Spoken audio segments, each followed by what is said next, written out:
অভিষেক বন্দ্যোপাধ্যায় বাংলা ভাষা নিয়ে সোচ্চার হলেন। বিজেপিকে নিশানা করে বললেন, বাংলা ভাষায় কথা বললেই কেন গা জ্বলে বিজেপির, এবং হুঁশিয়ারি দিলেন প্রয়োজন হলে সংসদে এবার বাংলা বলবেন।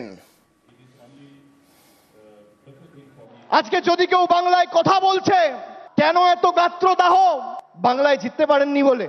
যে কটা ছাইপাস আর গুটি কয়েকটা বাংলা বিরোধী পড়ে রয়েছে, তাদেরকে ঝেঁটিয়ে বিদায় দিয়ে আমাদের বঙ্গোপসাগরে ফেলতে হবে। 2021-এর আগে বলেছিলাম খেলা হবে, এবার বলছি পদ্মফুল উপড়ে ফেলা হবে। একজন নির্বাচিত মুখ্যমন্ত্রী তিনি পদে বসে বলছেন বাড়িতে বাংলায় কথা বললে বাংলাদেশি। গর্ব করে বলবো, আর আমি তো বলবো আমাদের এবার নিয়ম নেওয়া উচিত যে অন্তত পক্ষে এই সেশনে আমরা পার্লামেন্টে দরকার হলে বাংলায় বক্তব্য রাখবো, কথা বলবো, দেখি কার গায়ে জ্বালা। আগে দিনে যদি 10 বার বলতাম, এখন 500 বার বলবো। আগে জয় শ্রীরাম বলতো, মনে আছে? এখন বলছে জয় মা দুর্গা। আর আজকে আমার নাম দিয়ে লিখে রাখুন, 21শে জুলাই 2025 আমি বলছি 26-এর পর জয় বাংলা বলাবো। না বলাতে পারলে আমাদের ক্ষমতা নেই। বাংলায় কথা বললেই কি বাংলাদেশি তকমা, এই নিয়ে আক্রমণ শোনালেন বিজেপির দিকে অভিষেক বন্দ্যোপাধ্যায়। আজকে যদি কেউ বাংলায় কথা বলছে, কেন এত গাত্রদাহ? বাংলায় জিততে পারেননি বলে। যে কটা ছাইপাস আর গুটি কয়েকটা বাংলা বিরোধী পড়ে রয়েছে, তাদেরকে ঝেঁটিয়ে বিদায় দিয়ে আমাদের বঙ্গোপসাগরে ফেলতে হবে। 2021-এর আগে বলেছিলাম খেলা হবে, এবার বলছি পদ্মফুল উপড়ে ফেলা হবে। একজন নির্বাচিত মুখ্যমন্ত্রী তিনি পদে বসে বলছেন বাড়িতে বাংলায় কথা বললে বাংলাদেশি। গর্ব করে বলবো, আর আমি তো বলবো আমাদের এবার নিয়ম নেওয়া উচিত যে অন্তত পক্ষে এই সেশনে আমরা পার্লামেন্টে দরকার হলে বাংলায় বক্তব্য রাখবো, কথা বলবো, দেখি কার গায়ে জ্বালা। আগে দিনে যদি 10 বার বলতাম, এখন 500 বার বলবো। আগে জয় শ্রীরাম বলতো, মনে আছে? এখন বলছে জয় মা দুর্গা। আর আজকে আমার নাম দিয়ে লিখে রাখুন, 21শে জুলাই 2025 আমি বলছি 26-এর পর জয় বাংলা বলাবো। না বলাতে পারলে আমাদের ক্ষমতা নেই। আবার মমতা বন্দ্যোপাধ্যায়ের বক্তব্যে ফিরে আসি। আমরা বলছিলাম যে আজকে সভা মঞ্চে উত্তম কুমার ব্রজবাসী, যার হাতে অসম সরকার এনআরসি নোটিশ ধরিয়েছিল, তাকে পাশে নিয়েই মুখ্যমন্ত্রী তৃণমূল নেত্রী মমতা বন্দ্যোপাধ্যায় 21-এর মঞ্চ থেকে একেবারে অসম সরকারকে আক্রমণ।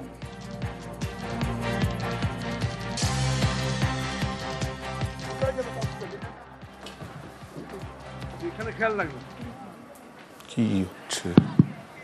আমাদের মঞ্চে আপনারা দেখতে পাচ্ছেন ঝন্টু আলী শেখের বাবা, যিনি শহীদ হয়েছিলেন, যিনি বিশেষ করে ভারতবর্ষের জন্য লড়তে গিয়ে প্রাণ দিয়েছিলেন, তেহট্টের, তিনি এখানে এসে উপস্থিত হয়েছেন।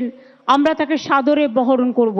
আমি বিতান অধিকারীর বাবা এবং মা, যারা পহেলগাঁওতে মারা গিয়েছিলেন, তারাও এখানে এসছেন।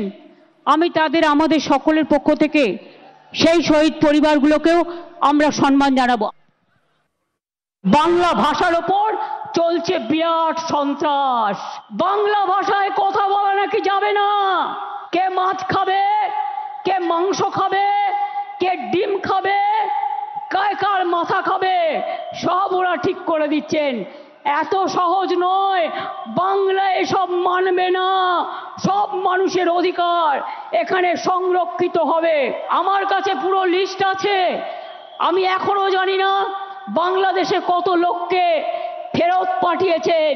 লিখছে all state government UT administration shall set up adequate holding center in each district under the police of state UT to detain illegal immigrants from Bangladesh, Myanmar. সবাই রোহিঙ্গা। বাংলায় কথা বললে, বাংলা ভাষায় কথা বললে আপনারা বেছে বেছে বলছেন, চুনকে চুনকে, কে হিন্দু কে মুসলমান। কুচবিহার থেকে থাকে কুচবিহারে 50 বছর ধরে। আসাম গভর্নমেন্ট কত বড় উদ্ধত্ত, তাকে এনআরসির নোটিশ পাঠিয়েছে। বলুন একটা রাজবংশী ভাই, তার কি অধিকার আছে? কি অধিকার আছে বিজেপি গভর্নমেন্ট? জবাব দাও, জবাব চাই, জবাব দাও। মতুয়া ভাই বোনেদের উপর অত্যাচার হচ্ছে, কি জবাব দেবে তার?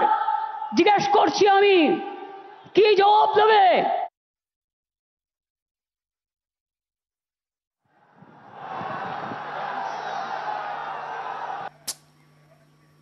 শিল্পী শুভেন্দু অধিকারী আজকে সভা মঞ্চে শিলিগুড়িতে উত্তরকন্যা অভিযান, তার আগে তিনি কটাক্ষ করলেন 21শে জুলাই নিয়ে, পাল্টা ফিরহাদ হাকিম।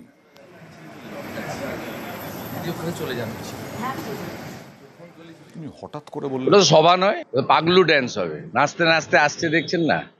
জলঙ্গি থেকে বাসের ভিতরে নাচতে নাচতে আসছে, বাজনা বাজে, এটা কি সভা নেই? এবং জোর করে আনা লোক, পুরুলিয়া থেকে যাদেরকে এনেছিল, আপনি সকাল থেকে দেখুন হাওড়া স্টেশনে সব ব্যাক করে গেছে। এদের কিছু বলতে চাই না, তার কারণ দেখেছেন তো গ্রামগঞ্জে ছাগলের 3টে বাচ্চা হয়, 2টো বাচ্চা দুধ খায়, আরেকটা বাচ্চা তিড়িং তিড়িং করে লাফায়। এই বাংলার বিজেপি হচ্ছে ছাগলের 3rd বাচ্চা। আর এই 21শে জুলাইয়ের দিনই বেছে নেওয়া হয়েছিল বিজেপির উত্তরকন্যা অভিযানের জন্য, যার নেতৃত্বে ছিলেন শুভেন্দু অধিকারী। উত্তরকন্যা অভিযান বিজেপির, যেখানে শুরু হয়েছিল বিজেপি যুব মোর্চার মিছিল। শিলিগুড়ি 3বাতি মোড় থেকে শুরু হয়েছিল, চুনাভাটি পর্যন্ত এই মিছিলের নেতৃত্ব দেন শুভেন্দু অধিকারী। কামরাঙাগুড়ি উত্তরকন্যার সামনের রাস্তা হয়ে মিছিল চুনাভাটিতে শেষ হয় এবং সেখানেই সভা, সেখান থেকে সুর চড়ান শুভেন্দু অধিকারী।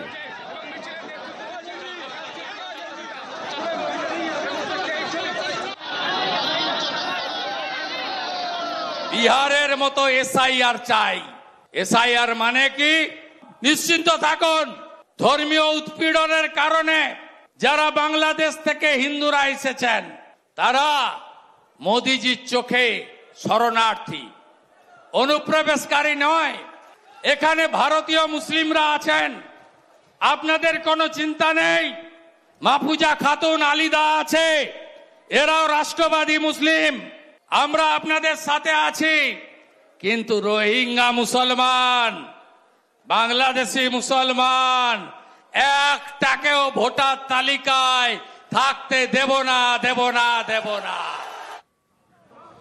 2021 থেকে একের পর এক ভোটে উত্তরে বিজেপির ভিত আলগা, হারানো জমি ফিরে পেতে 21শে এই পথে বিজেপি। তৃণমূলের 21শে সমাবেশের দিন শিলিগুড়িতে শুভেন্দু অধিকারীর নেতৃত্বে বিজেপি যুব মোর্চার মিছিল। উত্তরকন্যা অভিযান নয়, উত্তরকন্যার সামনে দিয়ে মিছিল। কর্মসূচি শুরুর আগেই তৃণমূলের 21শে জুলাইয়ের সমাবেশ নিয়ে কটাক্ষ শুভেন্দু অধিকারীর গলায়, পাল্টা বঙ্গ বিজেপিকে নিশানা ফিরহাদ হাকিমের।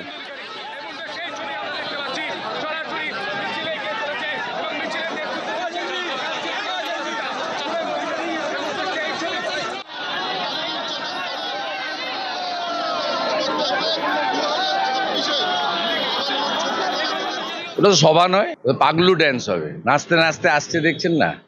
জলঙ্গি থেকে বাসের ভিতরে নাচতে নাচতে আসছে, বাজনা বাজে, এটা কি সভা নেই? এবং জোর করে আনা লোক, পুরুলিয়া থেকে যাদেরকে এনেছিল, আপনি সকাল থেকে দেখুন হাওড়া স্টেশনে সব ব্যাক করে গেছে।